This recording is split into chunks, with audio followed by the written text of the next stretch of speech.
हाथ जोड़ के यह विनती बा कि अपने भाई के प्यार दी जा, आशीर्वाद दी जा और हमरे इस चैनल को आप लोग सब्सक्राइब करी जा और अपन दुलार दी जा, प्यार दी जा और गाना। आइए सिंगर नीतीश राजा की आवाज में ये लोकगीत सुनाते हैं। इसमें नया सॉन्ग है, एंजॉय कीजिएगा।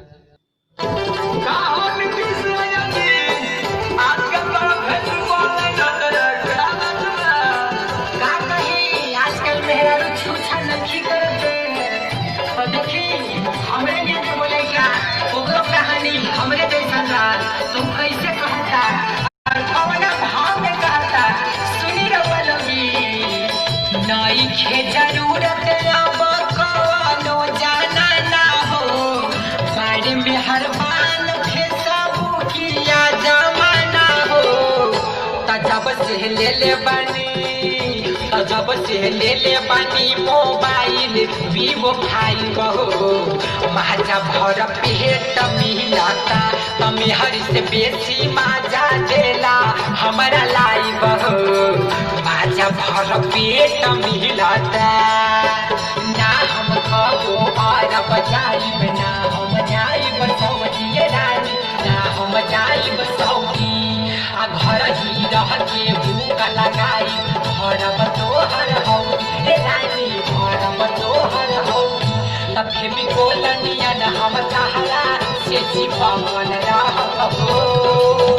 आ जैसे रोज सटे निरहुआ सटल रहो रानी जैसे रोज सटे निरहुआ सटल रहो।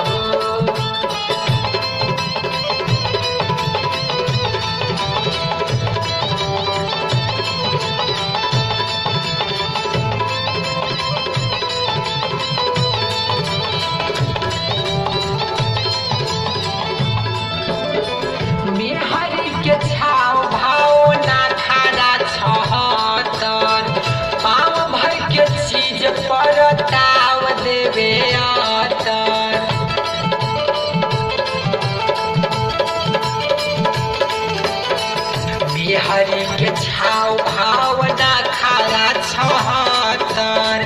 पाव भर के चीज पर ताव देवे त चढ़ल जवानी के माजा जम के उठाई बहो माजा भर पेट मिलता तभी हर से ज्यादा माजा देला हमारा लाई बहो माजा भर पेट मिलता लहरिया लुटाए राजा लहरिया लुटाए राजा मुहवा पटाने के चदरिया लहरिया लुटाए राजा मुहवा पटाने के चदरिया लहरिया लुटाए राजा।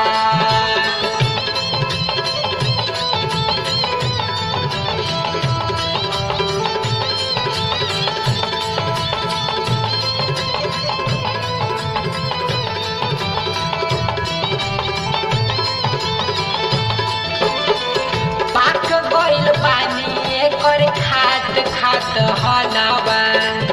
एक रस निमन हौ देखावतिया जलावा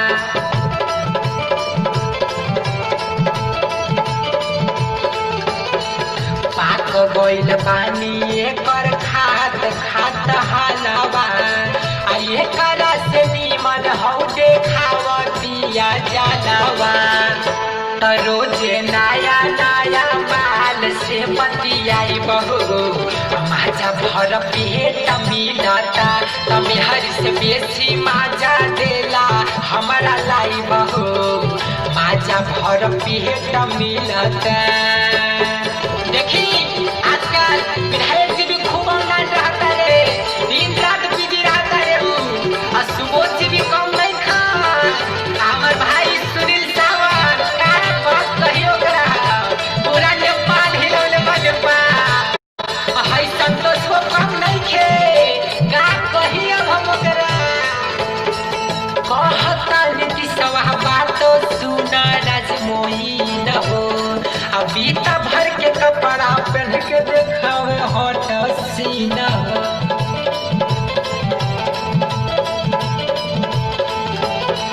कहता नीतीशवा बात सुना राजमोही न हो